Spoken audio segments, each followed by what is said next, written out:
समस्त को सारस्वत प्रणाम।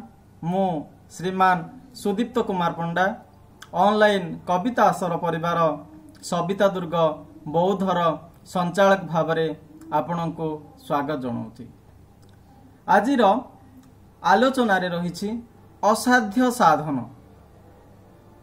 आपण मानक गोटे कहानी माध्यम ए असाध्य को किभली भाव साधन करा जाय परिबो बुझेबार प्रयास करुछि। बोपदेव नाम गोटे शिशु पितांक द्वारा पाठ पढ़ा गुरु घर को पठाइले। तले बोपदेव पितांक द्वारा गुरु गृह को गले कौन करिया पे ना पाठ पढ़िबा पाई। से प्रथमे व्याकरण पढ़िबा को आरंभ कला।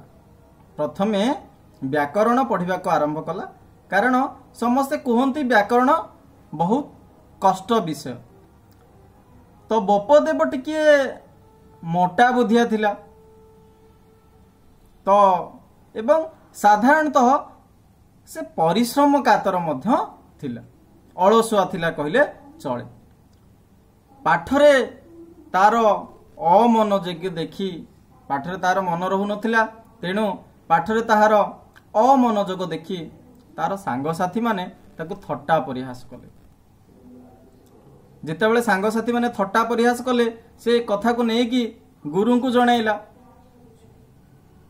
गुरु तो ताको पाठ पढ़ाउचंती, से आउ कोन जानि नथिबे कि तार पाठरे मनोयोग केते रहिछि। तेणु गुरु ताको कहिले जे बोपदेव तुम पाई मोर सबु प्रकार प्रयास व्यर्थ होला, तुम पाई मोर सकल प्रचेष्टा व्यर्थ होला।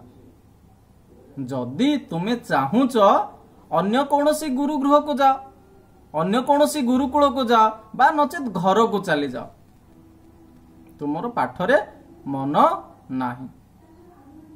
बिचारा बोपदेव करियो बा कोन? सांगसाथी माने थट्टा परिहास कले। गुरु मध्य कहले जे तुमर जदि इच्छा नहीं ताहले अन्य गुरुकुल को बा घर को चली जाओ। एक कथा सुनी बोपदेव मनरे चिंता आसिला ना कौन ना गुरु मते भल पाउ नाहंती कि मो सांगसाथी माने मते भल पाउ नाहंती। बोपदेव चिंता कला अन्य क्यों स्थान को गले लाभ कौन? अन्य कौन सी स्थान को जाए लाभ कौन? मु जदि मूर्ख हुए ताले मते केही पसंद करिवे नाही, मो बापा माँ मध्य मते भल पाइबे नाही। मो जीवन को धिक दुख भरा हृदय रे से जाइकी गोटे पोखरी निकट रे से जाइकी बसिला। पोखरीर पहाच उपरे बसिला एवं से चिंताग्रस्त होला। से समय रे केतेक स्त्री लोक पानी माठिया धरिकी से माने पानी नबा पे आसिले। तो ये समय रे बोपदेव चिंता कला जे बोधे जो पहाच ऊपर जो गात गुड़िक तैयारी होइछि बोधे एटा पानी माठिया रखिबा पे तैयारी होइछि, से कथा चिंता करूथाय। एवं जेतेबेले से स्त्री लोक माने पानी नबा पे आसिले जने स्त्री लोक को बोपदेव पचारला, ए माँ ई गात गुड़िक कौन पानी माठिया रखिया पे तैयारी होइछि? माटी ताको कहले नाई नाई रे पुओ, ये जो पानी माठिया रखिया पे गात गुड़िक तैयारी होई नाही। पानीर भार रे जो पानी माठियार भार रे गात गुड़िक आपे आपे सृष्टि होइछि। ताले बोपदेव तो चिंतित थिला। पुणी माटी कहला कौन कहला ना पाठियार भार रे से पानी माठियार भार रे ये गात गुड़िक होइछि।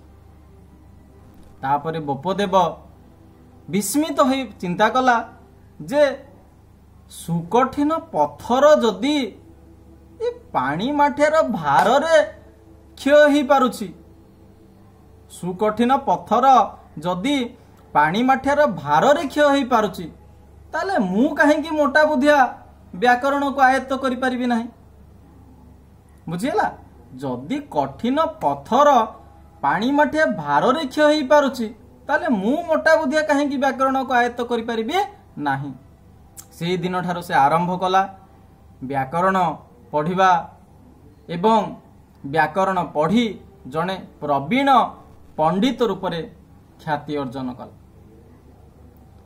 तेणु कहा जायछि ना कौन कहा जायछि ना उद्यम द्वारा जे कौनसी कार्य साधन करा जाय मनोकामना द्वारा नहीं तेणु संस्कृत रे गोटे उक्ति अछि उद्यमेन हि सिद्ध्यन्ति कार्याणि न मनोरथी अर्थात उद्यम द्वारा सबु प्रकार कार्य साधन करा जाय मनोकामना द्वारा नुहे आपण मानकु ए बपदेवर कहानी असाध्य साधन किभली लागिला मते निश्चय कमेंट माध्यम रे जणैबे एवं एही भली नुआ नुआ शीर्षक नै पुणी देखा हबा आगामी अध्याय रे आजि पई विदाय दियंतु समस्ते मते धैर्यर सह सुनिथिबारु पुणी थरे समस्तंको धन्यवाद जणाउछि।